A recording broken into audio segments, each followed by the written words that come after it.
All right, we're going to continue on talking about masking for local adjustments in Adobe Lightroom Classic CC 2022. So we're going to move down a little bit and talk about, we started with the brush tool. Now we're going to go to the linear gradient tool. Don't worry, we're going to jump up and get the select subject and select sky. Those are two of the newest tools. These three here, you can see that they're kind of clumped together in this area. These are kind of the original masking tools in Lightroom. So I want to cover these first and then go and cover these newer tools. So the linear gradient tool is really useful for a very specific type of edit. And kind of that's it, to be honest with you. And that is an edit with where you're going to try to change a horizon, right? Change what the sky looks like or what the landscape looks like in a photo, or if you're are right at the edge of a building, any of those things. So what I'm going to do is I am just going to go, like I said before, do all your global edits. And now I'm going to go and I'm going to grab the masking tool right here, and I'm going to select linear gradient. The keyboard shortcut for linear gradient is just the M tool. So it's really good to get quick with those keyboard shortcuts. It kind of lets you jump around a bunch. So the way that this works is, you click, new mask, linear gradient, and you have this crosshairs. You click and you drag, and we have these three lines, and we can pull them further apart or closer together. What we're looking at here is the top of this line is where the mask is going to be applied, right? That's where the change is going to be made, where it's red.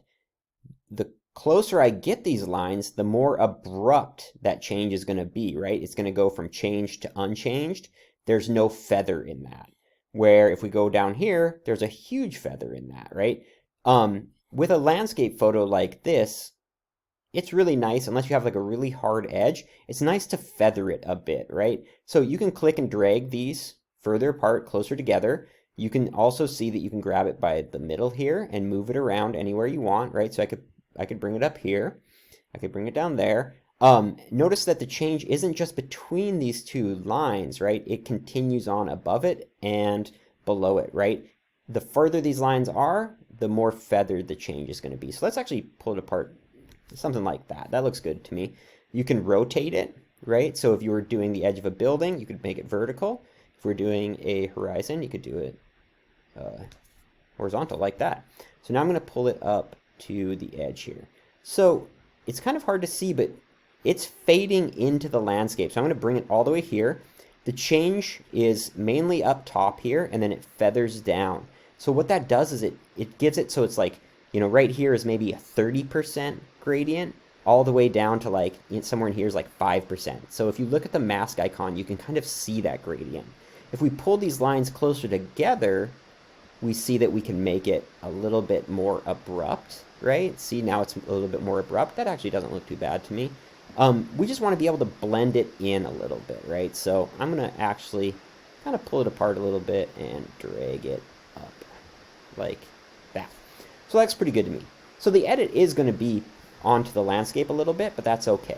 I'm going to unclick the Show Overlay button, and I'm going to go to, let's say, Exposure. I could bring the exposure of the sky down, right, and have a more dramatic sky. I could bring the highlights up. I could bring the highlights down. I'm going to bring them down. I'm going to leave the shadows alone because I really just want to change what's in the sky. I don't want to change any of the shadows. So I'm just going to kind of mess with the whites and the highlights, and maybe go and change the saturation of the sky a little bit, something like that. So if I hit the before and after key, that's where we started. That's where we ended up with that gradient mask. That looks pretty good to me, right?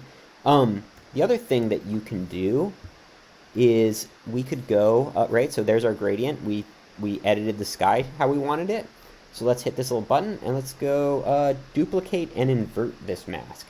So what that's going to do is it's going to duplicate this mask and invert it, so that then what we're going to be editing is down here, right? So if you had a photo like this, like the one I'm editing, this is a really easy way to make two masks, edit your sky one way and the landscape a separate way.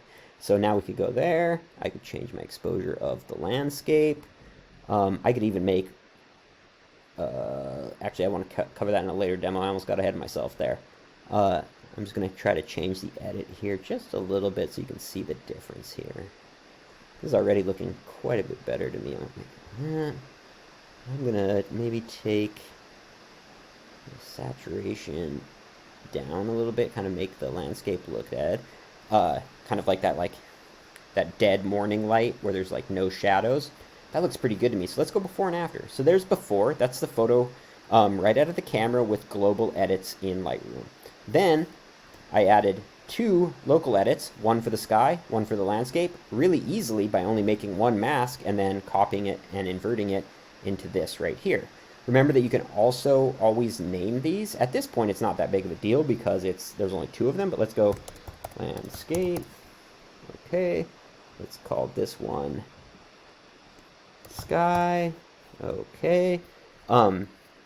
That seems to be, a really easy way to edit a photo like that, where if you wanted to change something very linearly. You can also go in and edit these with a brush. We're going to talk about that in a little bit, how you can go and start using these masking tools together. But this was just a really quick demo on how to use the linear gradient. I think that's super helpful to do the copy and invert. So I hope you found that useful. In the next video, we're going to talk about the radial gradient and then some of the new ones.